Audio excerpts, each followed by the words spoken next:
मुसाफिर किस्त नंबर 42। मैंने तनाव कम करने की गर्ज से कहा, सखी मोहम्मद आज तो गज़ब की सर्दी पड़ रही है। वो बोला, सर्दी तो मामूल के मुताबिक ही है। दरअसल आज की रात हमने दरियाई और खुले इलाके में गुजारी है, इसलिए सर्दी का एहसास ज़्यादा हो रहा है। वैसे भी शहर की निस्बत यहाँ शदीद सर्दी होती है। फिर एक बार की मेरी आंखों के सामने रंगू कसाई का दहशतनाक चेहरा उभर आया। मेरा जी चाहा कि मैं इसी वक्त लौट जाऊं और उसकी गर्दन दबोच लूं। इसी ख्वाहिश के ताबे बेख्तियार मेरे मुंह से निकला, यार सखी मोहम्मद, रंगू कसाई ने हमें मारने में कोई कसर नहीं उठा रखी थी। ये डीलिंग के बावजूद क्या ख्याल है वापस जाकर उससे दो हाथ ना कर लिए जाएं? वो मुस्कुराया, कि तुम अपनी जीत को हार में बदलना चाहते हो? क्या मतलब? मैं चौंका। मास्टर, आज किस्मत ने तुम्हारे माथे पर फतह का सेहरा बांधा है।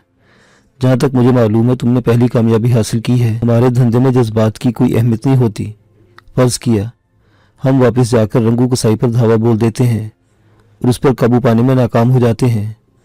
क्योंकि वो पहले अपना लहू चाट रहा है, इसलिए हमें सामने पाकर आपे से बाहर हो जाएगा और हमारी तीखा बोटी कर देगा। हम न सिर्फ जान से जाएंगे बल्कि 2 करोड़ रुपए की रकम से भी हाथ धो बैठेंगे। तुमने इस पहलू को मद्देनजर रखा है? मैंने जल्दी से कहा, मगर इसने मेरी बात काट दी। बोला, मास्टर, मैं तुम्हारा हुक्म मानने पर मजबूर हूँ क्योंकि तुम इस वक्त मेरे लीडर हो। अगर वापस चलना चाहो तो मुझे कोई एतराज़ नहीं होगा, मगर जज्बाती होना गलत है क्योंकि हमने रंगू को इसकी वादा खिलाफी की सज़ा दे दी है। 3 बंदों को खून में नहला दिया है। कोई और सामने आएगा तो इससे भी रायत नहीं बरती जाएगी। क्या ये कम है? क्योंकि वो मेरी कल्बी हालत से आगाह नहीं था, इसलिए इसने बिल्कुल दुरुस्त तजिया किया था। हम ईंट का जवाब पत्थर से दे चुके थे। ये अलग बात है कि रंगू कसाई के जिम्मे कुछ और भी हिसाब निकल आया था। मैंने सर झटका और दिल में कहा, हाँ सखी मोहम्मद, ये मैडम का नहीं, मेरा मामला है। मुझे एक बार नहीं, न जाने कितनी मरतबा इस इलाके में आना पड़ेगा, शायद तब तक जब तक मेरा रंगू कसाई से हिसाब चुकता नहीं हो जाता। मेन रोड पर खिलाफे मामूल ट्रैफिक कम थी। इक्का दुक्का गाड़ियाँ दिखाई दे रही थी। शायद सर्दी और दबीज धुंध के सबब ड्राइवर हजरात ने गाड़ियां लाइन के होटलों पर खड़ी कर दी थी और सुबह का इंतजार करने लगे थे। तमाम रास्ते किसी रुकावट का सामना नहीं करना पड़ा था। रात जब अपनी जुल्फों को समेटकर सुबह के कदमों तले बिछाने में मसरूफ थी, हम मैडम की कोठी में दाखिल हुए। जाहिर खान ने रस्मी चेकिंग के बाद हमें दाखिले की इजाज़त दे दी। सखी मोहम्मद ने पार्किंग के बाहरी गाड़ी रोक दी और मुझे मुखातिब करके कहा, मास्टर, सामान निकाल कर अंदर ले जाओ, मैं गाड़ी को ठिकाने लगा कर आता हूँ। मैंने इस बात में सर हिलाया और पिकअप से अपना सामान निकालने लगा। अपने असले के अलावा अपनी सीट के नीचे पड़ी हुई एक गन और खासी मिकदार में गोलियां भी निकाल ली। जब मुझे यकीन हो गया कि गाड़ी में और भी कोई कारामद शय नहीं रही, मैंने हाथ लहराकर सखी मोहम्मद को जाने का इशारा कर दिया। ऐसे में तवील कामत जाहिर खान भी कांधे पर मखसूस अंदाज में गन लटकाए हमारे पास आ गया और बोला, तुमने बड़ा देर लगा दी शेर खान। मैडम साहब ने 2 बार इंटरकॉम पर हमसे तुम्हारा पूछा है। वो मुझे मुंह तौर पर शेरा खान कहकर पुकारता था और इसके पश्तो लबो लहजे के पेश नज़र मुझे एतराज़ नहीं होता था। देर सवेर तो हो ही जाती जाहिर खान। मैंने कहा, मीरू शाह यही है। आहा, वो चिड़ी मार का बदमाश, वो बड़ा चालाक बंदा है। आज उसका बड़ी बेइज्जती किया मैडम से, एकदम मज़ा आ गया हमको। उसने हंसते हुए उंगली और अंगूठे को खास तरतीब देकर दिखाते हुए कहा, इतना सा मुँह बना हुआ था चिड़ी मार के बच्चे मीरू शाह का जब वो ऊपर से उतर कर नीचे आया था। मीरू शाह की पजीराई पर उसका दिल बाग बाग हुआ था, तभी मजे ले रहा था। मैंने पूछा, मगर मैडम ने उसकी बेइज्जती क्यों की? ये हमको पता नहीं, पर बड़ा मजा आया है। इधर हाथ निकालो। मैंने हाथ बढ़ा तो इसने मेरे हाथ पर जोरदार हाथ मारा और फत्ते मुसल्लत से झूमने लगा। इस दौरान उसकी निगाह मेरी पेशानी पर पड़ी। हंसने से रुक मुस्तफसर हुआ, इधर क्या हुआ है? मैंने बताया, चोट आ गई है। इस दौरान सखी मोहम्मद गाड़ी को रिवर्स करने लगा तो जाहिर खान से रोक दिया। बोला, ए तुम किधर जाता है? मैडम साहब का हुक्म था कि तुम अपना फोन लेकर यहाँ से चले जाओ। ये लो अपना फोन और अभी तक वापस ना आना। इसने अपना मोबाइल फोन अपने कोट की बड़ी सी जेब से निकालकर इसके हथेली पर रख दिया। इसका अब यहाँ कोई काम नहीं था। मैडम को मिशन की रिपोर्ट मैंने देना थी क्योंकि मीरू शाह ने मुझे मिशन का लीडर मुकर्रर किया था। सखी मोहम्मद ने बाई किया और गेट से निकलता चला गया। जाहिर खान ने सामान अंदर पहुँचाने में मेरी आनत की, फिर शब्बों को आवाज़ें देता हुआ उस किचन की तरफ चला गया। मैंने मुंह हाथ धोया, जख्म की अमूमी ड्रेसिंग की और बाल संवार कर बेड पर नीमदराज हो गया। मेरे पहलू में नोटों से भरा हुआ ब्रीफकेस पड़ा था, जबकि असला जाहिर खान ने गेस्ट हाउस के लॉन्ज में रख छोड़ा था ताकि उसे स्टोर में महफूज कर सके। मेरी तोक़ों के मुताबिक वो स्टोर से निकलकर शब्बू की तरफ गया था, क्योंकि जब थोड़ी देर बाद उसकी वापसी हुई तो उसके हाथ में चाय का बड़ा सा मग पकड़ा हुआ था। मैंने उसका शुक्रिया अदा किया। उसने मुझे बताया कि इसने इंटरकॉम पर सेकंड फ्लोर पर मेरे आने की इत्तला कर दी थी। फिर मुझे आराम करने का मशवरा देकर अपने कैबिन में चला गया। मैं चाय से लुत्फानंदोज होने लगा। शब गुज़श्ता की खून की मेरे वजूद में सरायत कर चुकी थी। मैंने चाय पीकर गर्म कंबल लपेटा और बेड पर पालती मारकर बैठ गया। मैं अपने अब मुश्किल तरीन मिशन में कामयाबी हासिल करके लौटा था। किस्मत ने मेरी यावरी की थी और मेरी ज़िंदगी की बहुत बड़ी ख्वाहिश पूरी करते हुए मुझे रंगू कसाई से मिला दिया था। चूँकि दोनों मुलाकातों के दरमियान बहुत तवील अरसा हाइल था, इसलिए मुझे एक तरह से नाउम्मीदी हो चुकी थी। मगर मैं सोचा करता था कि वो ज़िंदगी में जब भी कभी मिलेगा मैं उसका काम तमाम कर दूंगा। रात को वो गैर मुतवक्किल तौर पर नजर आया तो मेरे हवास मुख्तल से हो गए थे। वैसे भी मिशन से हटकर कुछ न कर पाने की पोजीशन में था। अगर मैं उस पर हाथ डालता तो मिशन मेरे हाथों से निकल जाता, जो इंतहाई अहम था। ऐसे में मेरे दिल ने मुझे बुज़दिली का ताना दिया, मगर दिमाग ने ढारस से समझाया, शहरिया तुमने कोई बुज़दिली नहीं की। हिमाकत करते तो ना सिर्फ अपनी जान गंवा बैठते बल्कि मैडम के एतमाद को भी ठेस पहुंचाते। जिंदगी बाकी सोहबत यारा, पहले तुम उससे आशना नहीं थे, आज तुम्हें आशने की जरूरत मिल गई है। इसी पर इक्तफा करो और इस पर मजबूत हाथ डालने का फिक्र करो। मेरी मुस्तरिब सोचों का इर्तिकाज रंगू की खूनी शख्सियत था। मैंने अपनी ज़िंदगी में उस चेहरे को दूसरी मरतबा देखने की शदीद ख्वाहिश की थी। दुनिया इंसानों से भरी हुई है। इतनी बड़ी दुनिया में किसी भी अजनबी शख्स का यूं मिल जाना किस्मत का बहुत बड़ा एहसान होता है। ये तय था कि मैंने अपने वालिदैन के बहीमाना कत्ल का बदला उससे लेना था। इस इंतकाम की हर कीमत अदा करने के लिए मैं तैयार था। पुलिस, जेल, कानून और खूनालूद रद्दअमल की मुझे परवाह नहीं थी।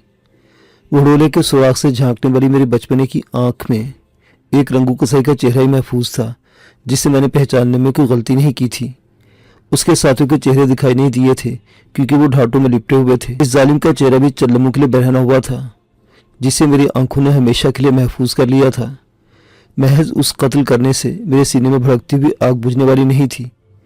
मैं उसे उसके साथियों, उसे भेजने वाले के बारे में पूछना था। ये भी पूछना था कि मेरे बाप को किस गुनाह या जुर्म की पादाश में कत्ल किया गया था। मैंने बहुत सोचा, मगर अपने बाप सोने खान से, इस इलाके से रंगू कसाई का ताल्लुक मेरी फहम से बाला तर रहा। जिस हद तक मुझे इल्म था, रंगू नूरपुर से कोई ताल्लुक नहीं रखता था और ना ही उसकी मेरे ख़ानदान से कोई दुश्मनी थी। मुझे ही क्या, नूरपुर के किसी भी शख्स को बशमूल फूफी और चाचा चिराग के इस दौरे कत्ल की खून आशाम वारदात के पस मंज़र से आगाही नहीं थी। कोई नहीं जानता था कि मेरे वालिदैन को क्यों और किसने कत्ल किया था। फूफी कुबरा कहती थी कि उसके भाई का किसी से ज़मीन रकम के लेन देन या कारोबारी तनाज़े नहीं था। चाचा चिराग कहता था कि मेरा बड़ा भाई रोतों को हंसाने वाला शख्स था, मगर जाते हुए मुझे अश्कों के समंदर में फेंक गया। हयात खान कहता था कि अगर सोने खान के कातलों का पता चल जाता तो पूरा नूरपुर असला उठाकर खड़ा हो जाता और ईंट से ईंट बजा देता। ऐसे अनगिनत सवालात थे जिनके जवाब एक वही रंगू कसाई का नाक पर दूर से दिखाई देने वाले स्याह तिल और बड़ी बड़ी मूछों वाला चेहरा ही दे सकता था, जिसे मैंने इत्तफाकन दूसरी मर्तबा भी देख लिया था। आगे क्या करना था, ये तय करना बाकी था। ऐसे वक्त में मुझे खाले की अदम मौजूदगी बुरी तरह खिलने लगी थी। वो मेरे साथ होता तो चुटकी बजाते ही मनसूबा साजी कर लेता। मैंने दांत कचकचाए, बेड के फोम पर मुक्के मारे और बड़बड़ाया, दुश्मन मेरा इंतजार कर, मैं तुझ तक पहुंचने में ज्यादा देर नहीं करूंगा। तेरे बदन को खून में नहलाकर सुरखरू रहूंगा। मुझे इल्म था कि उस तक पहुंचना, उसे जवाबदेही पर मजबूर करना या उसे ठिकाने से निकाल लाना आसान नहीं था, मगर मैं जुए शीर लाने के लिए खुद को जहनी तौर पर तैयार कर चुका था। मुझे मीरू शाह और मैडम की आनत की ज़रूरत थी और यकीन था कि वो मेरी मदद ज़रूर करेंगे। खाले की कमी पिया जी और सखी मोहम्मद पूरी कर सकते थे, क्योंकि दोनों उससे कहीं ज़्यादा ताकतवर और खूंखार शिकारी थे। मुझे बावर था कि मैडम और मीरू शाह के अदम ताउन की सूरत में भी मैं रंगू कसाई के सर से टलने वाला नहीं। मैंने बेहरीफ केस घसीट कर अपने सामने रखा और खोल दिया। इसमें नोटों की गड्डियाँ तरतीबवार पड़ी हुई थी। कमरे में नोटों की मानूस सी खुशबू फैल गई, जिसने मुझे रंगू कसाई के तस्वुर से निकाल लिया। मैडम न जाने कितने अरसे से नोटों में खेल रही थी। उस घड़ी में नोटों से खेलते उसके बारे में सोचने लगा। इसके बदन से फूटने वाली भीनी भीनी महक नोटों की खुशबू से कहीं ज्यादा दिलकुशा थी। नोट सामने थे तो जहन मैडम शकीला की तरफ खींचने लगा। जब वो नजरों के सामने होती थी तब जहन में कोई और ख्याल नहीं होता था। यही उसके हुस्ने करिश्मा साज का दिलफरेब हिसार था, जो एक पल को बाहर निकलने की मोहलत नहीं देता था। नोटों को देखना अच्छा लग रहा था, क्योंकि मैंने कभी इतने नोट एक जगह पर नहीं देखे थे। जो कुरैशी वाले बैंक में भी शायद इतनी रकम नहीं होती होगी जितनी मेरे सामने पड़ी हुई थी। 10 बजे के करीब मुझे इंटरकॉम पर सोनिया ने मैडम का हुक्म सुनाया। इसने मुझे माल समेत अपने कमरे में तलब किया था। मैंने ब्रीफकेस उठाया और जीनों की तरफ बढ़ गया। चंद लम्हों बाद मैं मैडम के सामने खड़ा था, जबकि वो सोफे पर अपनी मखसूस नशीस पर पराजमान थी। उसने गहरे नीले रंग की जीन्स पैंट, सुर्ख शर्ट और पैंट का हम रंग लेदर कोट पहन रखा था। पेशानी पर झुककर पीछे हटते हुए बाल सुनहरे रंग के हेयर क्लिप में जकड़े हुए थे। मैं उसे एकटक देखने लगा। हर लिबास इसके वजूद पर आकर सजने लगता था। उसने संजीदगी से पूछा, रिपोर्ट दो, मिशन कैसा रहा? मुझे मैडम को रिपोर्ट देने का सलीका पिया जी ने सिखाया था। कोठी छोड़ने से लेकर वापस पहुंचने तक मैंने शब कहानी तमाम तर जुजियात समेत उसके गोश गुजार कर दी। वो हमतन गोश सुनती रही। मैं खामोश हुआ तो उसने ताली बजाई और मुस्कुराकर कहा, वेल डन मिस्टर शहरयार, तुम्हारी पहली कामयाबी ने मेरा दावा सच साबित कर दिया कि तुम लाखों में एक हो जिस पर शकीला की आंखें मुतमईन हुई हैं। I love you. उसकी आंखें जगमगाने लगी थीं और लबों पर बड़ी दिल आवेज साइशी मुस्कुराहट चस्पा थी। मैंने ब्रीफकेस की तरफ इशारा कर पूछा, इसे कहाँ रखूं मैडम? उसने कहा इधर टेबल पर रखकर खोल दो। मैंने ब्रीफकेस को शीशे की मेज पर रखा और खोल कर उसकी तरफ घुमा दिया। उसने एक नजरे बेनियाज उसकी तरफ देखा, फिर बोली, रकम पूरी है? जी मैडम, सखी मोहम्मद ने गिनी थी। नोट असली हैं? Yes madam. मैंने यकीन से कहा, तुम मौत के मुंह से माया निकाल कर लाए हो, इसमें अपना हिस्सा निकाल लो। अपने हिस्से का तयन भी तुम करोगे जितना जी चाहे। मैंने चौंक कर उसकी तरफ देखा। उसका चेहरा सपाट था। मैंने कहा, मैं समझा नहीं।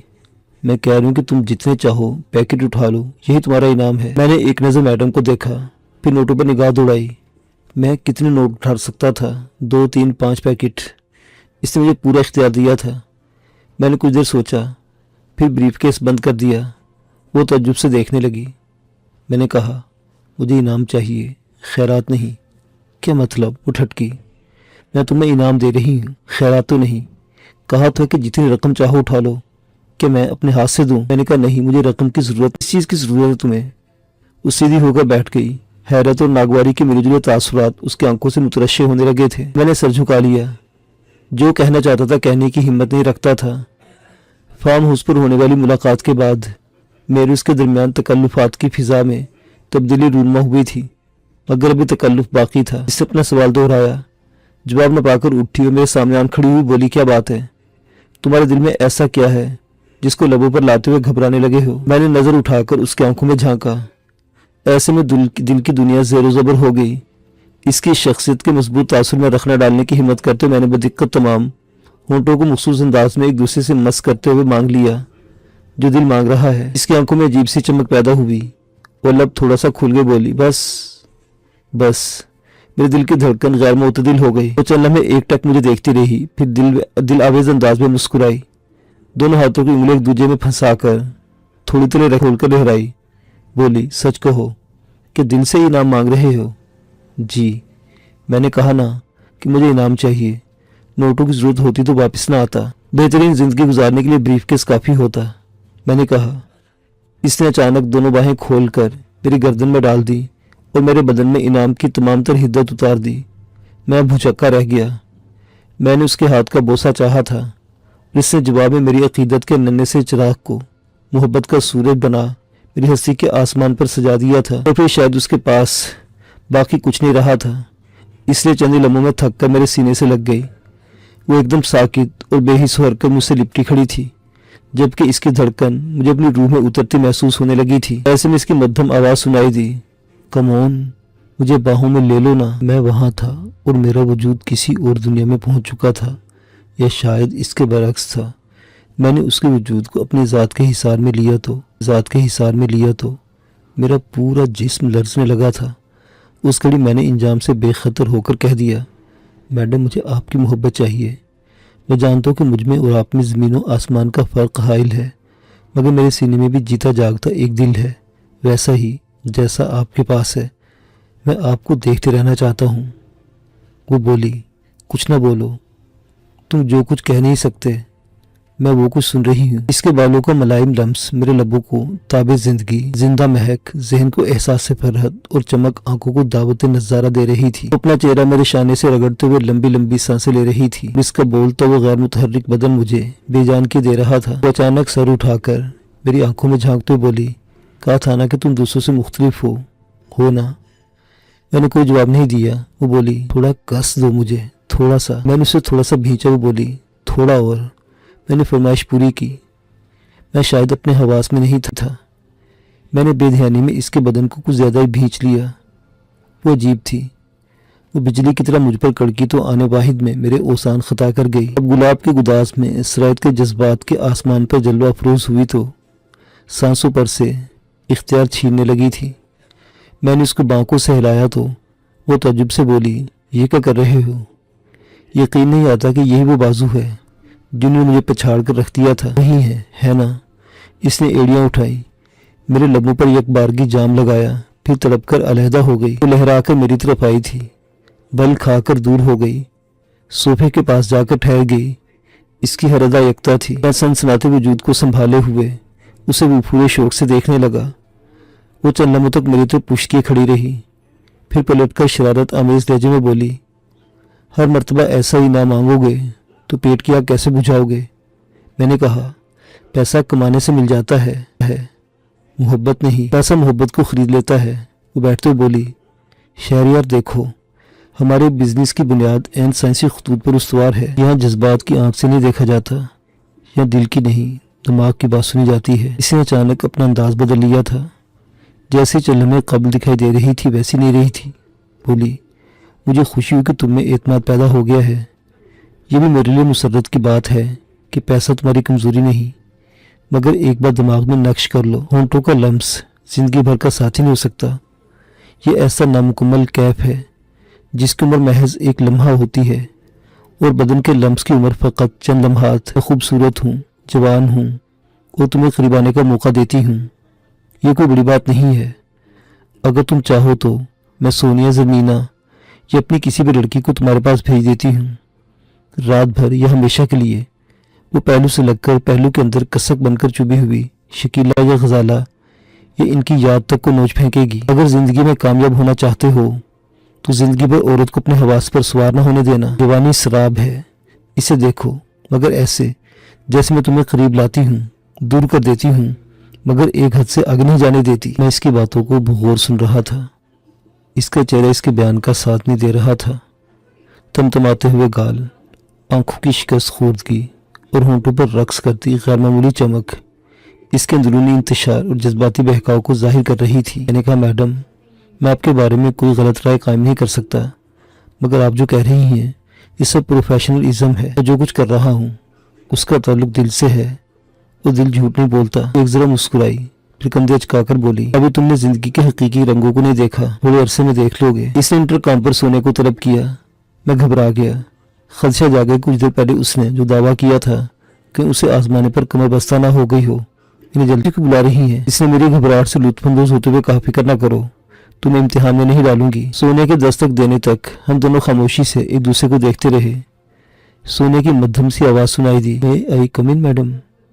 मैडम ने यस कहा, फिर सोने को देखकर ब्रीफकेस की तरफ इशारा करते हुए बोली, इससे ले जाओ। मेरे करीब थी। खुशबू का एक झोंका मेरे अतराफ में चकराया। मैंने कनखी से देखा, भूल गया कि मैडम की निगाहें मुझ पर मरकूज थी। सोनिया ब्रीफकेस उठाकर चली गई तो बोली, शहरियार, सोनिया खूबसूरत है ना? मैंने कहा, जी मैडम, खुदा ने अपनी तख्लीक को हमेशा खूबसूरत नक्शो निगार दिए हैं।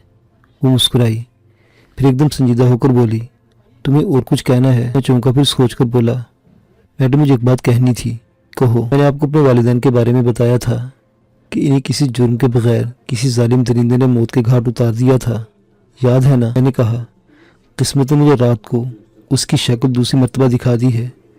मेरे माँ बाप को मारने वाला रंगू कसाई है। एक जरा ठटकी और हैरत से बोली, वाकई तुम पहचानने में गलती भी कर सकते हो।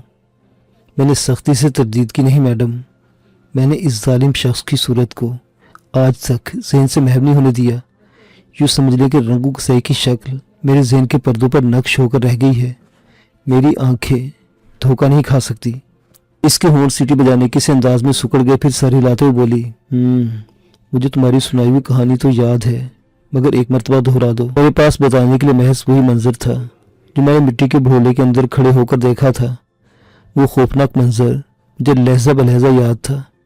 मैंने मैडम की गोश गुजारा। वो स्ताइश मेरी नजरों से मुझे देखकर बोली, تم واقعی مختلف ہو سبھی سے. تم نے اتنی پرانی بات کو یوں جزیات سمیت یاد رکھا. حیران کن ہے. اب کہو کیا کہنا چاہتے ہو؟ میں اس سے بدلہ لینا چاہتا ہوں. ٹھیک ہے جاؤ اور اسے گولی مار دو. وہ قدرے لاپرواہی سے بولی. مگر میڈم میں نے اپنا مدعا بیان کیا. میں اس سے بہت سی باتیں پوچھنا چاہتا ہوں. اس کے بارے میں معلومات لینا چاہتا ہوں جس نے اسے بھیجا تھا اور اس کے ساتھیوں کے نام پتے بھی پوچھنا چاہتا ہوں. اس کام کی تکمیل کے لیے مجھے محفوظ تنہائی درکار ہے. میں اسے دوابے سے اغوا کر کے کسی محفوظ جگہ پر لے جانا چاہتا ہوں جہاں اس سے تفصیلی پوچھ گچھ کر سکوں. وہ مجھے آسانی سے بتانے والا تو نہیں لگتا. اس سے کیا چاہتے ہو؟ اس نے براہ راست سوال کیا. مدد. میرا لہجہ از خود ملتجیانہ ہو گیا. ساتھی، اسلحہ اور محفوظ جگہ. میں آپ کی مدد کے بغیر اسے اغوا نہیں کر سکتا. اس کی پیشانی پر لکیروں کا باریک جال تن گیا. وہ سوچ میں پڑ گئی تھی. کچھ توقع کے بعد بولی. وہ بڑا حرامی شخص ہے. آسانی سے پلو نہیں پکڑائے گا. مگر میں تمہیں اپنی خواہش پوری کرنے کا موقع دوں گی. بھی حالات خراب ہیں. وہ چوٹ کھا کر زخمی سانپ کی طرح پھنکار رہا ہوگا. ایسے میں اس پر ہاتھ ڈالنا خطرناک ہوگا. تم چند دن صبر کرو. جو ہی حیدر خان اور میاں دلور حسین کا معاملہ ٹھنڈا پڑے گا تمہیں نفری دے کر دو آبے روانہ کر دوں گی. Is it okay my dear? میں نے ممنون نگاہوں سے دیکھا اور کہا یس میڈم، آپ بہتر جانتی ہیں. ٹھیک ہے اب تم اپنے گھر جاؤ اور آرام کرو، اس نے کہا اور صوفے سے سر ٹکا کر آنکھیں موند لی. میں نے اس پر الوداعی نظر ڈالی اور سلام کر کے اس دریچہ حسن سے نکل آیا. میں نے ظاہر خان سے کہا کہ مجھے گلگوشت پہنچانے کا بندوبست کر دے. اس نے معذرت خواہانہ لہجے میں کہا مگر گاڑی تو اے پر ڈرائیور نہیں ہے. تم اس طرح کرو کہ سیدھا جاؤ اور مین چوک پر جا کر آٹو رکشہ پکڑ لو. میری جیب خالی تھی مگر یہ سوچ کر کہ رکشہ والے کو گھر سے پیسے اٹھا دوں گا میں نے کوٹھی سے کوئی 100 گز کے فاصلے پر واقع بڑے چوک کا رخ کیا. وہاں سے رکشہ پکڑا، ڈرائیور کو اپنے گھر کا پتہ سمجھایا اور تن آسان ہو کر بیٹھ گیا. اس نے وقت اور پیٹرول بچانے کی غرض سے شارٹ کٹ راستہ اختیار کیا اور گھنٹہ گھر چوک کی طرف چل دیا. میں نے راستہ دیکھ رکھا تھا اس لیے متفکر نہ ہوا. اس نے رکشہ گھنٹہ گھر چوک سے نکالا اور 9 نمبر چورنگی والی سڑک پر ڈال دیا. شہر کے اس علاقے میں رش قدرے زیادہ ہوتا تھا. میں چونکہ اپنے خیالات میں گم تھا اس لیے اس ڈارک بلو کلر کی نئی کار کو نہیں دیکھ سکا تھا جو گھنٹہ گھر چوک سے رکشہ کے برابر چلتی آئی تھی اور اس نے ڈریم لینڈ سینما کے عین سامنے سائڈ دبا کر رکشہ ڈرائیور کو ہنگامی طور پر رکشہ روکنے پر مجبور کر دیا تھا. رکشہ ڈرائیور نے زوردار گالی دی. ابے تیری ڈیش سالہ اندھا ہو گیا ہے کیا؟ میں نے چونک کر جھک کر رکشہ کی فرنٹ سکرین کے پار عجیب انداز میں راستہ روکے کھڑی کار کو دیکھا. میری چھٹی حس نے خطرے کا الارم بجا دیا. مجھے فوری طور پر اندازہ نہ ہو سکا کہ کیا ہونے والا ہے مگر میں نے رکشہ سے اترنے کا فیصلہ کر لیا تھا مگر دیر ہو گئی تھی. رکشہ کا ریگزین کا دروازہ ایک جھٹکے سے کھلا. ایک سفید کپڑے والے شخص نے رکشہ میں جھانکا اور اس کے ہاتھ میں پکڑی ہوئی گن کی دوہری نال میری پسلیوں سے آ لگی. میں نے گن کی طرف دیکھا. ایسی عجیب الوضع گن میں نے پہلے کبھی نہیں دیکھی تھی. وہ مشکل 1 فٹ لمبی جسامت، 2 نالوں اور چوڑی پٹی کی میگزین گن دیکھنے میں بھی بڑی خطرناک لگ رہی تھی. میں نے استعجاب اور خوف کے ملے جلے احساس سے مغلوب ہو کر پوچھا کون ہو تم اور یہ کیا حرکت ہے؟ وہ سرد لہجے میں بولا کوئی خرمسی کیے بغیر نیچے اتر آؤ. میں نے کنکھیوں سے اپنے اطراف کا جائزہ لیا. ایک جانب وہ کھڑا تھا جبکہ رکشہ کی دوسری جانب کا دکان کا تھوڑا دکھائی دے رہا تھا. میں اس طرف سے فوری نکل سکتا تھا. سفید پوش نے گن کی نال میری پسلیوں میں چبھوئی اور غرا کر کہا جلدی کرو ورنہ یہی تمام کر دوں گا. میرے پاس اس کے حکم کی تعمیل کے سوا کوئی چارہ کار نہیں تھا. رکشہ ڈرائیور سہمی ہوئی نظروں سے غیر متوقع طور پر پیش آنے والے صورتحال کو دیکھ رہا تھا. صاف ظاہر تھا کہ وہ میری مدد کر کے جان کا خطرہ مول نہیں لینا چاہتا تھا. میں کھسک کر رکشہ سے نکلا تو اس نے گن کی نال سے گاڑی کی سمت چلنے کا اشارہ کیا جو محض 3-4 قدموں کے فاصلے پر کھڑی تھی. اس کا رکشہ کی سمت والا عقبی دروازہ کھلا ہوا تھا. قبیل جثہ شخص مجھ سے تقریباً چمٹ کر کھڑا تھا اور اس کی گن مجھ سمیت کسی بھی گزرتے ہوئے شخص کو دکھائی نہیں دے رہی تھی مگر میرے پہلو میں اپنی موجودگی کا مکمل احساس دے رہی تھی. آنے جانے والے لوگوں کو مطلق خبر نہیں ہوئی تھی کہ دن دہاڑے سڑک پر مجھے اغوا کیا جا رہا ہے. میں نے طویل سانس خارج کی اور ڈارک بلو کلر کی کار کی طرف قدم بڑھا دیا. اس نے دھیمے مگر درست لہجے میں کہا گاڑی میں بیٹھ جاؤ جلدی کرو. میں نے ایک نظر اسے دیکھا، اطراف کا یک نظری جائزہ لیا کہ میرے نکل بھاگنے کا کوئی امکان موجود تھا یا نہیں مگر اس نے کوئی غلطی نہیں کی تھی. اگر میں بھاگنے کی کوشش کرتا تو وہ کوئی لمحہ ضائع کیے بغیر مجھے شوٹ کر سکتا تھا. بادل ناخواستہ میں اپنی سیٹ پر بیٹھ گیا. سیٹ پر مقابل دروازے کی جانب سیٹ پر گرے کلر کا ٹریک سوٹ پہنے ایک شخص بیٹھا ہوا تھا جو بڑی محویت سے شیشے کے پار دیکھ رہا تھا. مجھے فوری طور پر اس کے گھٹنوں کے بیچ سیاہ رنگ کا پستول دکھائی دے گیا جس کا بول چڑھا ہوا और लॉक पिन हटी हुई थी। ड्राइविंग सीट पर एक मिनी से वजूद वाला शख्स बैठा हुआ था जो मारामारी से कतई तौर पर बेनियाज दिखाई दे रहा था। मेरे बैठते मुझे गन की नाल चुभने वाला कबील जुस्सा शख्स भी कार में बैठ गया और दरवाज़ा बंद करते बोला, हमारा काम हो गया है, अब फौरन यहाँ से निकल चलो। कार एक झटके से आगे बढ़ गई। मैं अकबी सीट पर दोनों असलो बरदारों के दरमियान बैठा, बल्कि फंसा बैठा था, जबकि मेरे बाएं पहलू में अजीब साख्त की गन की नाल चुभ रही थी। 2 नंबर चुंगी वाले मेन चौक पर पहुंचकर ड्राइवर ने बाएं हाथ टर्न लिया और 8 नंबर चौकी की तरफ तेज रफ्तारी से रवाना हो गया। ऐसे वक्त में मेरी दाहिनी सीट पर बैठे शख्स ने अपना रुख मेरी जानिब किया और तंज़े लहजे में कहा, क्या हाल है मिस्टर शहरयार?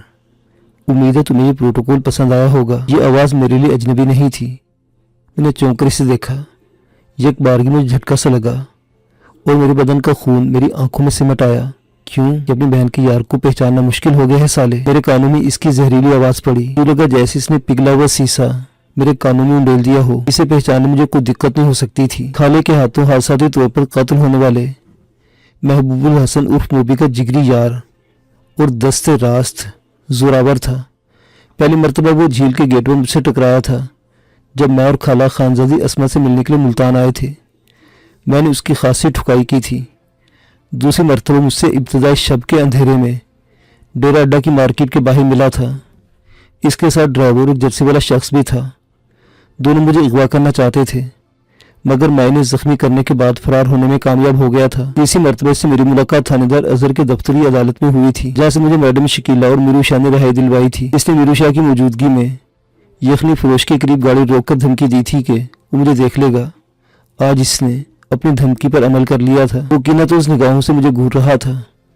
इसकी गाली ने मेरे तन बदन में आग लगा दी थी। मैंने दांत पीसे और सर्द लहजे में कहा, तुम अच्छा नहीं कर रहे जोरावर। मैंने सोचा था कि तुम्हारे मेरे बीच मामला खत्म हो गया है, मगर तुमने आज ही हरकत करके साबित कर दिया कि तुम नहायत कीना परवर और नाकाबिल माफी शख्स हो। इसका बुलंद कहका गाड़ी में गूंज उठा। अपनी रान पर जोरदार हाथ मारकर बोला, यानी अभी अकल नहीं है तुम्हें, मुझे धमकाने लगे हो। यानी जोरावर को वाह साले वाह। मगर खैर ये तो होता ही है।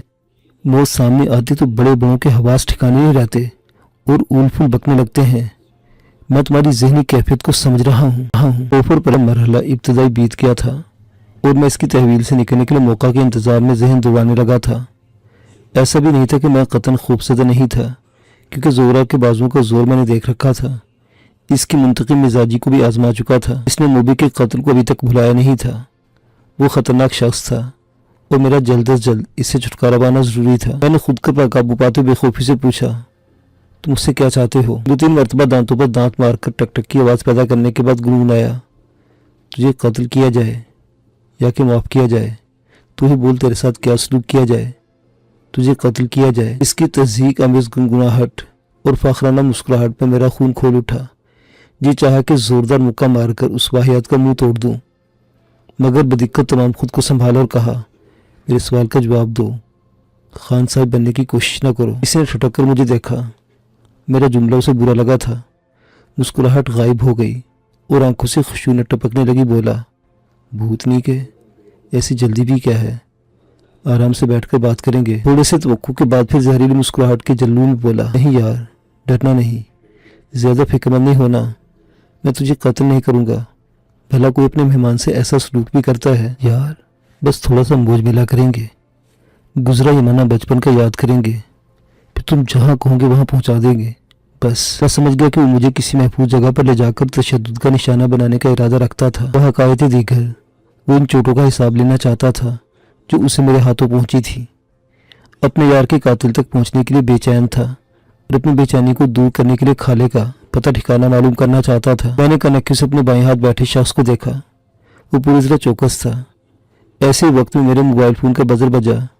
जोरावर चौंका और उसने हाथ बढ़ाकर मेरी जेब से फ़ोन सेट निकाल लिया। चंद लम्हों तक उसे देखता रहा, फिर उसने पावर ऑफ करके फ्रंट सीट की तरफ उछाल दिया। उसने बड़ी सख्ती से पिस्तौल को पकड़कर घुटनों में दे रखा था। मैं अगर उससे पिस्तौल छीनना चाहता तो छीन नहीं सकता था। इस कोशिश में मेरे पहलू से लगी हुई खौफनाक गन की नाल गोली उगलकर मुझे हमेशा के लिए खामोश करा सकती थी। मैंने फिलहाल मुजाहमत न करने का फैसला करते बदन को ढीला छोड़ दिया और अगली सीटों के दरमियान से फ्रंट स्क्रीन के पार रवां ट्रैफिक को देखने लगा। 8 नंबर चुंगी के मेन चौक पर पहुंचकर ड्राइवर ने दाएं हाथ नवाबपुर रोड की जानिब टर्न लिया और कार की रफ्तार बढ़ा दी। कुछ देर बाद खेड़ा आबाद की गुंजान आबादी खत्म हो गई और कदरे खुला इलाका शुरू हो गया। सड़क के अतराफ में लकड़ी के टाल, ईंटों के भट्टे और आरे दिखाई देने लगे। फिर कम गुंजान आबादी भी खत्म हो गई। इक्का दुक्का दुकानों और मकानों का सिलसिला चल निकला। वो मुझे शहर से बाहर मुजाफात में वाक़ अपने किसी खुफिया ठिकाने पर ले जा रहे थे। गाड़ी में खामोशी तारी थी। वो तीनों मेरी मुफाहिमाना खामोशी को गनीमत जानकर खामोश बैठे हुए थे।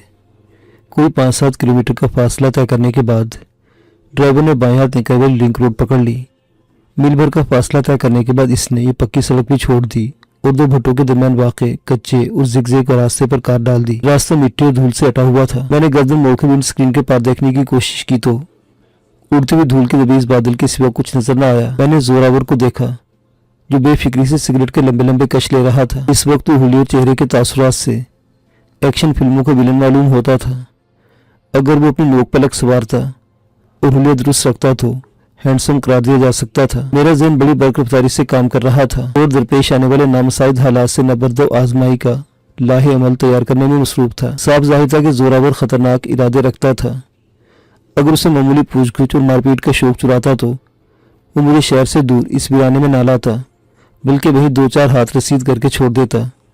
यह भी मुमकिन था कि वो 2 मरतबा शिकस्त से 2-4 होने के बाद मुहतात हो गया था और मुझे सबक सिखाने का इरादा रखता था। मैं मैडम शकीला की कोठी और अपने घर के बीच इस तरह अगवा किया गया था कि ना मैडम को मेरे बारे में कुछ इल्म हुआ होगा और ना मेरे घर वालों को मेरी खबर होगी। मुझे तो किसी इमदाद का पहुंचना महज खामख्याली था। मैं भी इसी उधेड़बुन में मुस्तगरिक था कि कार एक देहाती तर्ज के तामीरशुदा मकान के बड़े दरवाजे के पास रुक गई। धूल का गहरा बादल जो जल्दी कार के ताक़ुब में दौड़ा आ रहा था चंद ही लम्हों में कार के गिर्द फैल गया।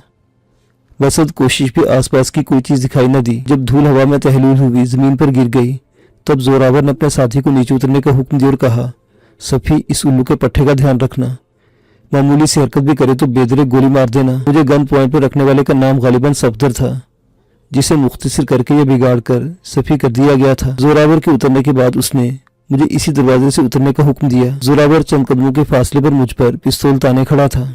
मेरे उतरने के बाद सफी भी कार से निकल आया और गन की नाल में रीढ़ की हड्डी से टिकाए मकान के देसी साख्त के जो भी दरवाजे की तरफ बढ़ा। जोरावर मेरी दाहिनी जानिब चंद कदमों के फासले पर मुहतात अंदाज में चल रहा था। मैंने मकान पर एक उचटती हुई निगाह डाली। सभी दीवारें पुख्ता और बेरंग थी। सीमेंट का स्याही माइल रंग धूल की तहों में छुपा रखा था। मकान के कुर्ब जुवार में कोई आबादी नहीं थी। इस इलाके में ईंटें बनाने वाले भट्टों की बहुतात थी, मगर इस मकान के करीबी भट्टे का फासला भी कमोबेश 400 गज था। मैं दरवाजे के सामने पहुंचकर रुका तो सफी ने सख्त लहजे में कहा, दरवाजा खुला है, अंदर चलो। मैंने कनकों से जोरावर को देखा। वो दीवार के साथ लगा खड़ा था। दोनों की बेहद मुहतात रवि ने मुझे बेबस करके रख दिया था। मैंने दरवाजा धकेला, अंदर दाखिल हो गया। वसी सेन कच्चा था। 2 बड़े और एक छोटे कमरे, गुसल खाने हल्के पर मुश्तमिल इस मकान की तामीर का अंदाज मकामुल खालिसन देहाती था। सफी ने हुक्म दिया, उस कमरे में चलो। तीनों कमरे के दरवाजे चौपट खुले हुए थे। दरमियानी कमरे में किसी के मौजूद होने का एहसास हो रहा था, जबकि किसी मशीन की चलने की मध्यम सी आवाज़ भी कानों में पड़ रही थी। मुझे जिस कमरे की तरफ धकेला जा रहा था मेरे अंदाजे के मुताबिक वो खाली था। गैर मामूली भारी चौखट वाला दरवाज़ा अबूर करते ही मेरा अंदाजा यकीन में बदल गया। कमरे में ना तो कोई शख्स मौजूद था और ना साजो सामान। कमरे के ऐन वस्त में पहुंचा ही था कि अचानक मेरी कनपटी पर जोरदार धमाका हुआ। आंखों के आगे एक लम्हे को सूरज चमका, फिर दबीज अंधेरा छा गया। कम वक्त सफी ने शायद पूरी कुव्वत से गन मेरी कनपटी पर दे मारी थी। मैंने बेख्तियार अपना सर दोनों हाथों में सख्ती से भींच लिया। बेहोश होकर गिरने से पहले मैंने सर को झटकने की पूरी कोशिश की, मगर यूं महसूस हुआ था जैसे मेरा सर मनो भारी हो गया हो और आंखों को बीनाई ने मेरा साथ छोड़ दिया हो। न जाने कितनी देर गुजर गई, शायद बकिया दिन और पूरी रात गुजर गई थी, क्योंकि जब मेरी आंख खुली मेरे सामने खुले हुए दरवाजे के बाहर दिन का उजाला फैला हुआ था। मैं इसी कमरे के अकबी दीवार के साथ टेक लगाकर बैठा हुआ था। मेरे बदन पर एक मैली गुचैली मुख्तलिफ रंगों से लुथड़ी और बदबूदार रजाई पड़ी हुई थी। मैंने रात गुजरने का अंदाजा इसी रजाई से किया था। होश के में आने के बाद काफी वक्त तक मैं बेहिस हरकत पड़ा रहा। जब मेरी सोचने समझने की सलाहियत बहाल हुई मैंने सर को दाएं बाएं हरकत दी। मेरे मुंह से बेइख्तियार कराह खारिज हो गई और दाहिनी कनपटी पर जागने वाली दर्द की तेज लहर ने मेरी आंखों में नमी उतार दी। मैंने कनपटी की तरफ हाथ बढ़ाना चाहा तो पता चला कि मेरे दोनों हाथ मेरी पुश्त पर बंधे हुए थे। कोशिश के बावजूद हाथ को आज़ाद न कर पाया तो मैंने उठने की कोशिश की। यह एहसास बड़ा तकलीफ दे था कि मेरे दोनों पांव भी बंधे हुए थे। घुटनों को मुसलसल हिलाते हुए रजाई की एक तरफ सरकाया। पैरों को देखा, जूते गायब थे, जबकि टखनों पर उंगली के बराबर मोटी सूती रस्सी के कई बल पड़े हुए थे। रस्सी की गांठ अकबी समत में थी जो दिखाई नहीं दे रही थी, मगर गैर मामूली बड़े उभार की बदौलत महसूस हो रही थी। मैंने पैरों को हरकत देते हुए रस्सी को ढीला करने की कोशिश की, मगर नाकामी हुई। कमबख्तों ने बड़े माहिराना अंदाज में मुझे रस्सी में जकड़ा था। मैंने घुटने इकट्ठे किए, फिर पैरों के बल उठकर बैठने की कोशिश की तो सर में धमक पड़ने लगी और आंखों के आगे अंधेरा फैलने लगा। थक कर दीवार के साथ सर टिकाकर बेबसी से आंखें मूंद कर लंबी लंबी सांसें लेने लगा। दर्द की शिद्दत से आया था कि कनपटी पर आने वाली चोट खासी गहरी और खतरनाक थी। मैं वक्फे से उठने की कोशिशें करने लगा। कोई निफ्स घंटे की इस तकलीफदेह कसरत के बाद पैरों के बल बैठने में कामयाब हो गया। सर का दर्द भी कुछ कम होकर काबिल गिरफ्त हो गया था। खुले दरवाजे में से दिखाई देने वाले सेन के हिस्से में कोई शख्स अब तक आता जाता दिखाई नहीं दिया था। किसी मशीन के चलने की मखसूस और मुसलसल आवाज के अलावा कोई आवाज भी सुनाई नहीं दे रही थी। लगता था जैसे मकान में मेरे सिवा कोई ज़ीनफ्स मौजूद न हो। पैरों के बल बैठने में कामयाबी के बाद मैंने घुटने कच्चे फर्श पर टिका दिए और पीछे की तरफ झुककर बंधे हुए हाथों को पैरों में बंधी रस्सी की गांठ तक पहुंचाने की कोशिश की। जो ही मेरी उंगलियों ने गांठ को महसूस किया, मेरी जान में जान आई। मैंने रस्सी को टटोलकर गांठ की नोयत को समझा और खोलने पर तमाम कुव्वत सर्फ कर दी। उम्र भर की काश्तकाराना रियाजत काम आई और मैं थोड़ी देर में ही अपने पैरों को आज़ाद कराने में कामयाब हो गया। फिर मैंने पैरों कर रस्सी के उलझावों से निजात हासिल की और खड़ा हो गया। मेरी टांगें कपकपा रही थी और सर बुरी तरह चकरा रहा था। मैंने हिम्मत करके एक कदम बढ़ाया, मगर आंखों के आगे अंधेरा छा गया। खुद को संभाल कर आहिस्तगी से चंद कदम चला, तिराकर गिरने लगा था, मगर दीवार से कंधा टिकाकर लंबी लंबी सांसें लेने लगा। मुझे इस तकलीफदेह कैफियत से निकलने के लिए कुछ वक्त दरकार था। कितना, ये अंदाजा मुझे नहीं था। प्यास का जान का एहसास हुआ। होंठों पर पपड़ियां जम गई थी और हलक में कांटे चुभने लगे थे। नागा नजर दाहिने कंधे पर पड़ी। दिल उछलकर हलक में आ गया। मेरा कंधा, बाजू और कमीज का अगला हिस्सा खून से रंगा हुआ था। खून काफी मिकदार में बहा था, जो ज्यादा वो गुजरने के बाद जमकर स्याही माइल हो गया था। मैंने दिल में खुदा का शुक्र अदा किया, वरना कनपटी पर इस शिद्दत से लगने वाली चोट के नतीजे में इंसान का जिंदा रहना मुहाल होता है। जोरावर के साथी के हाथ में पकड़ी हुई गन की साख्त उसकी गैर मामूली वजनी होने का पता देती थी। उसने मुझे गन का दस्ता मारते हुए शायद अपनी तमाम तर तवानाई सर्फ कर दी थी। चंद कदमों की मोहतात मुसाफत ने मुझे निढाल कर दिया और मैं दीवार की जड़ में बैठकर बुरी तरह हाँफने लगा। सांसें मुतदिल हुई तो मैं फिर उठकर चंद कदम चला और थक कर बैठ गया। बारी बारी दोनों हाथों को रस्सी से निकालने की कोशिश की, मगर कामयाबी न मिली। फिर चलने की कोशिश की। मैंने ये अमल न जाने कितनी मरतबा किया। जिस्म से काफ़ी मिकदार में खून बह गया था और मेरे अंदाजे के मुताबिक मैं कमोबेश 24 घंटे बेहोश रहा था, जिसकी वजह से जिस्म पर नकाहत तारी थी। मुझे जल्द अज जल्द यहाँ से निकलना था, वरना मैं इस हालत में ज़्यादा देर तक जिंदा नहीं रह सकता था। जब मैं एक दीवार से दूसरी दीवार तक चलने के काबिल हो गया, तब मैंने दरवाजे से झांक कर बाहर देखा। सहन खाली था। हवेली का चौबी दरवाज़ा बंद मगर गैर मुकफ्फल था और अंदर बड़ी चटखनी खुली हुई थी। अंदाजा नहीं किया जा सकता था कि बाहर से भी बंद था या खुला। मैंने एक कदम बाहर रखा और तायराना जायजा लिया। इस हालत में सेन अबूर करके हवेली के दरवाजे तक जाने का खतरा मोल नहीं लिया जा सकता था, क्योंकि कमरे में मौजूद शख्स की नजरों में आकर मैं किसी वक्त भी पकड़ा जा सकता था। बाईद ना था कि देखते मुझे गोली मार दी जाती। मुझे जिस पर तारीख गैर मामूली नकाहत ने खबरदार कर दिया था कि मैं ऐसी हालत में जोरावर या सफ़ी से दुबदू लड़ाई में गलबा हासिल नहीं कर सकता था। मुझे इनके नज़रों में आए बगैर यहाँ से निकलने की तदबीर करनी थी। मेरे बाएं हाथ पर 6-7 फीट ऊंची पुख्ता चारदीवारी थी। मैं अगर इस दीवार को फांद कर बाहर निकलता तो कमरे में मौजूद लोग मुझे नहीं देख सकते थे। दीवार पर चढ़ना और दूसरी तरफ कूदना मेरे लिए मसला नहीं था, मगर बदकिस्मती ये थी कि मेरे हाथ बंधे हुए थे। हाथों की मदद के बगैर दीवार पर चढ़ना मुमकिन नहीं होता। यकलख्त एक ख्याल सूझा। जल्दी से कमरे में आया और दीवार में बनी हुई कंक्रीट की अलमारी के एक तेजदार कोने पर कलाई में बंधी रस्सी को रगड़ने लगा। मैंने एहतियात बरती थी कि रगड़ का ये अमल एक रस्सी के एक ही मुकाम पर किया जाए। सूती रस्सी जल्द घिस जाती है। मेरी कोशिश बराबर साबित हुई और सफेद रंग की सूती रस्सी एक जगह से घिसकर टूट गई। चंद झटकों के बाद में एक हाथ आजाद हो गया। दूसरा हाथ छुड़ाने में महज चंद सेकंड लगे। कमरे की सरसरी तलाशी ली।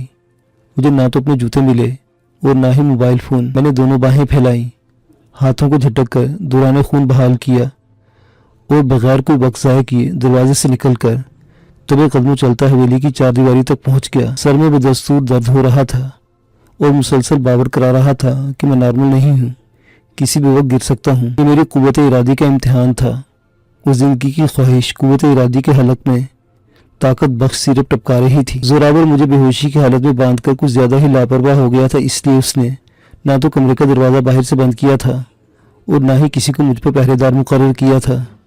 اس کی حماقت اور بڑی ہوئی خود اعتمادی نے مجھے فرار کی راہ مہیا کر دی تھی۔ میں نے اپنے ہاتھ دیوار کی منڈیر پر ٹکائے۔ ایسے ہی وقت میں سر میں تیز دھماکہ ہوا۔ مجھے لگا جیسے میرا سر شیشے کا بنا ہوا ہو اور ٹھوکر سے پھٹ گیا ہو۔ میں نے منڈیر چھوڑ دی اور سر تھام لیا۔ دائیں کان کے انچ بھر اوپر پٹی بندھی ہوئی تھی اور پٹی کے نیچے بڑا سا ابھار محسوس ہو رہا تھا۔ شاید میرے خون کا تیز بہاؤ دیکھ کر زوراور اور صفی کو مجھ پر ترس آ گیا تھا، یا وہ مجھے مارنا نہیں چاہتی تھی، اس لیے انہوں نے بے ڈھنگے سے انداز میں پٹی کر دی تھی۔ یہی بہت تھا۔ تو لمحوں بعد میرے اوسان بحال ہو گئے تو میں نے جبلیں بھیج کر منڈیر تھام لی۔ غیر معمولی نقاہت کی وجہ سے مجھے دیوار پر چڑھنے کے لیے اپنی باقی تمام تر توانائی بروئے کار لانا پڑی۔ اس جدوجہد میں میری سانس پھول گئی تھی۔ اگر میں زخمی نہ ہوتا تو لمحہ بھر میں ایسی دیوار پر چڑھ سکتا تھا، کیونکہ یہ میرے بائیں ہاتھ کا کھیل تھا۔ دیوار پر کتے کی طرح ہاتھ پیروں کے بل بیٹھ کر میں نے دونوں اطراف کا جائزہ لیا۔ 300-400 گز کے فاصلے پر اینٹوں کے بھٹے پر مزدور کام کرتے دکھائی دے رہے تھے۔ دور سڑک پر اکا دکا گاڑیاں بھی دکھائی دے رہی تھی، مگر فاصلہ زیادہ ہونے کی وجہ سے وہ بہت چھوٹی چھوٹی نظر آ رہی تھی۔ جس راستے سے مجھے یہاں لایا گیا تھا وہ خطرے سے خالی نہیں تھا، کہیں پر ہی زوراور سے مدبھر ہو سکتی تھی۔ مجھے بھٹے کی طرف سے سڑک پر پہنچنا تھا۔ میری دانش میں یہ راستہ نسبتاً محفوظ اور مختصر تھا۔ میں نے خود کو سنبھال کر ناہموار زمین پر چھلانگ لگائی۔ جو ہی میرے پاؤں زمین سے ٹکرائے، یوں محسوس ہوا جیسے میرے سر پر بم پھٹ گیا ہو۔ درد کی کٹیلی لہر نے آنے واحد میں میرا ذہن معاف کر کے رکھ دیا۔ میں نے اپنا سر تھامنے کی کوشش کی، مگر میرے بازو کی سکت جواب دے گئی اور میں تیزی سے نیند ڈھلوانے جگہ پر لڑکتا گیا۔ ایک چھوٹے سے گڑھے میں جا گرا تو 5 منٹوں تک میں خالی و ذہنی کی کیفیت میں چاروں شانے چیت پڑا رہا۔ اس مایوس کن کیفیت میں کافی دیر گزر گئی۔ سر درد میں کمی ہوئی تو میں اٹھ کر بیٹھ گیا۔ ارد گرد دیکھا، میدان صاف تھا۔ میری خوش بختی عروج پر تھی، ورنہ عمومی طور پر ایسا نہیں ہوتا۔ اغوا کرنے والی ایسی لاپرواہی کا مظاہرہ نہیں کرتے جس طرح کی احمقانہ لاپرواہی کا مظاہرہ زوراور اور صفی نے کیا تھا۔ اس کی کار کی ڈگی کا کچھ بڑا حصہ دروازے کی پرے دیوار میں جھانکتا نظر آیا۔ اس کا مطلب تھا کہ وہ مکان کے اندر موجود تھا۔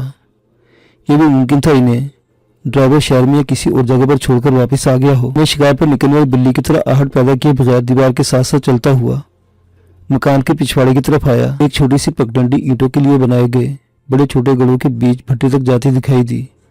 میں اس پر چل پڑا۔ ہر قدم پر سر میں دھمک پڑتی تھی، اس لیے میری رفتار خاصی سست تھی۔ تقریباً 100 فٹ دور جا کر میں نے مڑ کر مکان کی طرف دیکھا۔ میرے تعاقب میں کوئی نہیں تھا، یعنی کسی کو بھی میرے نکل بھاگنے کا علم نہیں ہوا تھا۔ جو میں اس مکان سے دور ہوتا جا رہا تھا، میرے سر کا درد کم ہوتا جا رہا تھا۔ شدید سردی میں زمین پر گزاری گئی رات نے میرے جسم کو اکڑا کر رکھ دیا تھا۔ یہی وجہ تھی کہ دھوپ میں چلنے سے دوران خون بہتر ہو رہا تھا اور بدن کی ٹکور ہو رہی تھی۔ بھٹے کے برابر پہنچ کر میں نے بائیں ہاتھ مڑ گیا، کیونکہ بھٹے کے قریب ایک قدرے بلند جگہ پر کئی تھپیڑے اینٹیں تیار کرنے میں مصروف تھے۔ میرا حلیہ ایسا تھا کہ مجھے دیکھتے مشکوک ہو جاتے اور شور مچا دیتے۔ یہ بھی بعید نہیں تھا کہ مجھے پکڑ کر بھٹا کی انتظامیہ کے پاس لے جاتے، جو مجھے پولیس کی تحویل میں دے آتی۔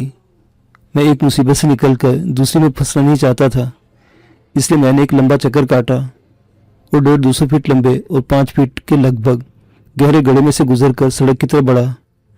بھٹوں کی وجہ سے 400 سطح زمین میں 6-7 فٹ تک کی ناہمواری موجود تھی۔ یہ خطہ 4 فٹ گہرا تھا، کوئی 6 فٹ تو کوئی 2-3 فٹ بلند۔ 15 منٹ بعد میں رابطہ سڑک پر پہنچ گیا۔ اب مجھے کسی سے شہر کی لفٹ لینا تھی۔ یہ اگر مشکل نہیں تو آسان کام بھی نہیں تھا۔ لوگ تو بے ضرر دکھائی دینے والے اجنبیوں کو لفٹ دینے سے ڈرتے ہیں، جبکہ میں اجنبی ہونے کے ساتھ ساتھ شدید زخمی تھا۔ میں نے ایک کے بعد دیگرے شہر کے مخالف سمت میں جانے والی تو موٹر سائیکل سواروں کو رکنے کا اشارہ کیا۔ ارادہ تھا کہ انہیں شہر جانے والی سڑک پر پہنچانے کی درخواست کروں گا۔ وہ آہستہ ہوئے قریب پہنچ کر مجھے دیکھا اور پھر ریس گھما کر آگے نکل گئے۔ شہر کی طرف جانے والے ایک اونٹ ریلے والے نے زور سے پوچھا، خیر تا ہے جوان، کیوں خوب نہ رنگیا کھڑا ہے؟ میں نے سرائیکیوں سے بتایا کہ مجھے اینٹوں پر گرنے سے سر میں سخت چوٹ آ گئی ہے اور شہر کے اسپتال جانا چاہتا ہوں، مگر کوئی سواری نہیں مل رہی۔ اسی اسنا میں اس نے मेरे सामने रेड़ा रोक दिया। फिर हमदर्दी से बोला, आ बहुत ही सोहना। शहर वाली सड़क ताई मेरे कट्ठे जोल पिया। उथों लारी उत्ते बिला डेसा। उसे 4 टायरों वाले रेड़े पर कच्ची ईंटें लाद रखी थी जिन्हें किसी भट्टे पर उतारने जा रहा था। उसने मुझे सहारा देकर रेड़े पर सवार कराया और अपने साथ ईंटों पर बिठा लिया। वो पैदाइशी मजदूर और महज 40 की उम्र में पहुंचकर बूढ़ा हो गया था। मजदूरों की जिंदगियां जल थक कर अपनी चादर झुर्रियों के हवाले कर देती हैं। इससे मुझसे चोट आने का माजरा दरियाफ्त किया तो मैंने एक मनगढ़ंत कहानी सुना दी, जिसे सुनकर वो बड़े दुख से बोला, मजदूरी भी इस दौर में मुश्किल से मिलती है, पसीने के साथ खून भी बहाना पड़ता है, मालिक को काम से गर्ज होती है, उसे ज़रा तरस नहीं आता। क्या था जो तुम्हें कार में बिठाकर शहर ले जाता और पट्टी करवा देता। सच्चा साई भी ऐसे बेरहम लोगों की झोलियां भरता रहता है। मेरी कहानी उसका कोई जख्म कुरेद कर नंगा कर दिया था। वो तासुब भरे लहजे में बोल रहा था, मैं सुबह से शाम तक ईंटें ढोता हूँ, तब कहीं जाकर 2 वक्त की रोटी नसीब होती है, पर अल्लाह का शुक्र है वो खाने को दे रहा है। यही बड़ी बात है। पता नहीं हमारी इतनी नेकी भी है या नहीं। मैं बोलना नहीं चाहता था, मगर उसका खुलूस और हमदर्द रवैया मुझे जवाब देने पर मजबूर कर देता था, और हाँ हूँ में जवाब देता रहा। भट्टों के बीच वाली कच्ची सड़क को देखकर मुझे जोरावर याद आ गया, जो मुझे बांधकर मेरी तवील बेहोशी से मुतमईन होकर शहर चला गया था। दिल को धड़का सा लगा कि रास्ते में कहीं मुठभेड़ नहीं हो सकती थी। अगर मेरे फरार के वक्त वो मकान के अंदर था तो इसे किसी न किसी वक्त मेरे ताक़ू में निकलना था। ये तय था कि जो ही उसे मेरे फरार का इल्म होगा, वो भूखे भेड़िए की तरह मेरे पीछे भागनेगा और नजर आने पर मुझे दबोच लेगा। तो उसका सामना नहीं करना चाहता था, क्योंकि मेरे भाग निकलने पर बुरी तरह मुश्तिल होगा और मुझ पर बदतरीन तशद्दुद करेगा। ज़मीन ज़्यादा ठंडी नहीं थी, मगर मेरे नंगे पैरों को यकबस्ता महसूस हो रही थी। महसूस हुआ कि मेरा जिस्म बुखार पकड़ चुका है। प्यास और भूख की शिद्दत से महसूस हो रही थी, मगर मैं इस वक्त सिवाय इंतजार के कुछ नहीं कर सकता था। जोरावर ने मेरा मोबाइल फ़ोन छीन लिया था, वरना मैं मीरू शाह या पिया जी को फ़ोन करके बुलवा सकता था। बतौर एहतियात में ईंटों पर इस अंदाज में लेट गया कि क्रॉसिंग करने वाली गाड़ियों में बैठे हुए लोगों की निगाह में ना सकूं। लेटने की वजह से मुझ पर गुनूदगी तारी होने लगी। मुझे पर रेड़े बांध ने कहा, उतर जाओ जवान, शहर वाली सड़क आ गई है, जाकर उस तरफ खड़े हो जाओ। लारी या वैगन आए तो उस पर चढ़ जाना। साथ उसे रेड़ा रोक कर मुझे कमाल मोहब्बत से सहारा देकर नीचे उतारा और ऊँट को हाँक कर बुलंद आवाज में बोला, अल्लाह दी अमान हो भी सोना, गरीब दा बस यह जितना है। मैं सड़क अबूर करके दूसरे किनारे पर आन खड़ा हुआ। गुज़श्ता दिन जोरावर ने यहीं से टर्न लिया था। ख्याल आया कि मुझे वहां नहीं ठहरना चाहिए। जोरावर या इसका कोई साथी किसी भी वक्त यहाँ से गुजरता तो मैं नजरों में आ सकता था। एहतियात के पेश नजर मैं सड़क से कोई 5-7 कदम दूर इस्तादा एक गैर मामूली लपेट वाले पुराने कीकर के तने के अक़ब में छुप कर बैठ गया। वहां से मुझे शहर के मुखालिफ समझ से आने वाली ट्रैफिक दिखाई देती थी, मगर शहर से आने वाला शख्स मुझे नहीं देख सकता था। मैं इस वक्त दिली दिल में दुआ मांग रहा था कि जोरावर के आने और मुझे देखकर रुकने से पहले ही कोई बस आ जाए जिसमें बैठकर मैं शहर सुधार जाऊं। हर इंसान अपने तहफ़्फ़ुज़ और फ़ायदे की दुआ मांगता है। कभी दुआ कबूलियत की सनद हासिल कर लेती है और कभी अर्श से नाकाम लौटाती है। देने वाला कुदरत के साथ हिकमत रखता है, जानता है कि किसको क्या देना है और क्या नहीं देना है। वो जानता था कि मेरी दुआ कबूल न होने में क्या हिकमत पोशीदा थी, मगर मैं नहीं जानता था। तो मेरी आंखों के सामने एक बार फिर अंधेरा छा गया जब डार्क ब्लू कलर की कार मकान की तरफ से आई। टर्न लेकर शहर की तरफ जाते जाते रुक गई और उसमें से जोरावर निकलकर तेज कदमों से चलता मेरे तरफ बढ़ता चला आया। मेरी सारी खुशगुमानी मिट्टी का ढेर साबित हुई थी और उसने मुझे देख लिया था। उसी ट्रैक सूट में मलबूस था जिसने कल पहन रखा था। उसे देखकर मैं बेख्तर उठकर खड़ा हो गया। दहशतज़दा होने के साथ साथ हैरान भी हुआ था कि उसने मुझे कैसे देख लिया था। अगर उसके हाथ में वो मखसूस गन ना भी होती जो सफ़ी ने मेरी कनपटी पर मारी थी, मैं तब भी भागने की हिम्मत नहीं कर सकता था, इसलिए कीकर के तने से चिमट कर खड़ा रहा।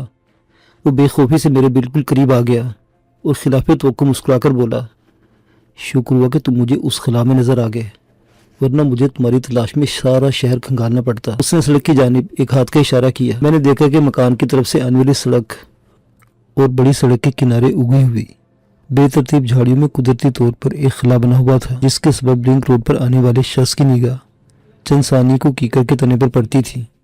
इसने मुझे वहीं से देख लिया था। वो बोला, चलो शाबाश मेरी कार की तरफ, मैं तुम्हारी जुदाई ज़्यादा देर तक बर्दाश्त नहीं कर सकता प्यारे। मैंने मध्यम आवाज़ में कहा, जोरावर तुम्हारी मुझसे कोई दुश्मनी नहीं, जाओ मुझे छोड़ दो, मेरा शहर में पहुंचना बहुत ज़रूरी है। उसने मखसूस अंदाज में दांत बजाए और जहरीले लहजे में कहा, दुश्मनी नहीं है, हैं? یہ پھر مار ماری کیوں ہو رہی ہے؟ اس نے گن کی نال کا رخ میرے سینے کی طرف کیا اور اچانک دانت پیس کر درست لہجے میں کہا، کتے کے بچے، اگر تم میرے ساتھ نہیں چلتے تو پھر اوپر جاؤ، جنت میں یا جہنم میں۔ میں نے زچ ہو کر کہا، آخر تم مجھ سے چاہتے کیا ہو؟ اس نے جواب دینے کے بجائے گن کی لاک پن ہٹائی اور گھٹرایا، چل رہے ہو یا؟ میں نے ایک طویل سانس خارج کی اور ناچار چل پڑا۔ وہ گھوم کر میرے عقب میں آیا اور میری کمر سے گن کی نال ٹکا کر میرے پیچھے پیچھے چل پڑا۔ چکنی مٹی میں دھسی ہوئی ایک اینٹ کی نکلی ہوئی نکیلی نکر سے زوراور کو ٹھوکر لگی۔ وہ اوہ کی آواز نکال کر بوزا لڑکھڑایا۔ مجھے اس کے گرنے کا فوراً اندازہ ہو گیا تھا، اس سے جھٹ سے پلٹ پڑا۔ دیکھا کہ وہ ہاتھوں کے بل زمین سے اٹھ رہا تھا۔ میرے لیے مزاحمت کا سنہرا موقع یہی تھا۔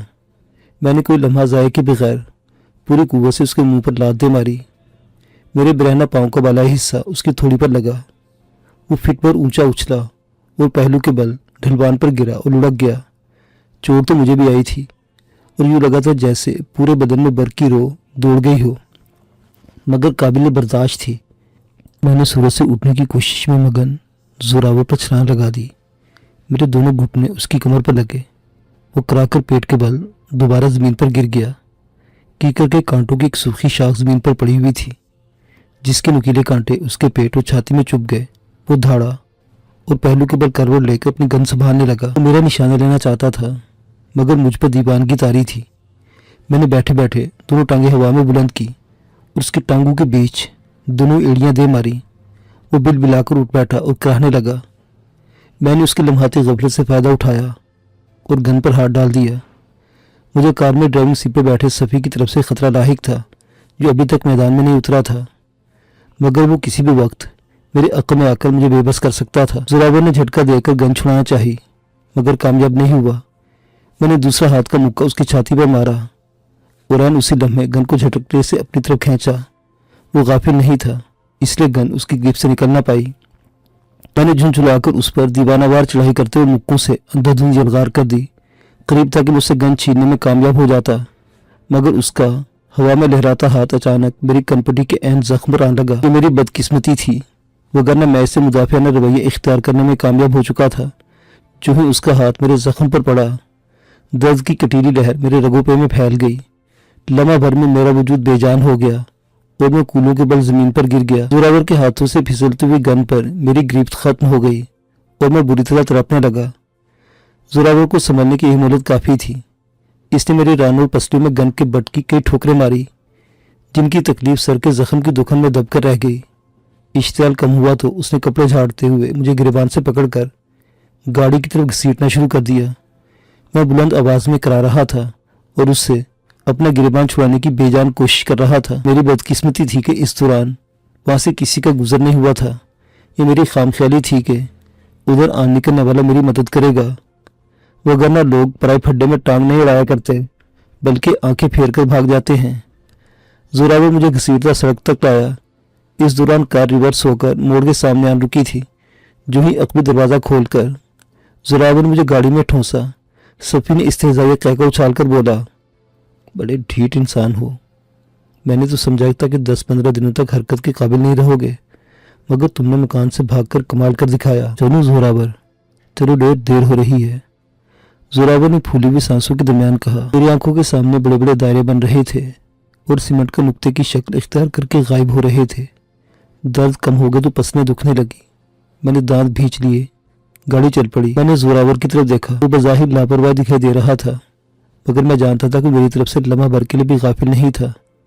اس کی گن کی نال کا رخ میری جانب تھا اور انگلی ٹریگر پر دباؤ ڈالنے کے لیے بے چین تھی۔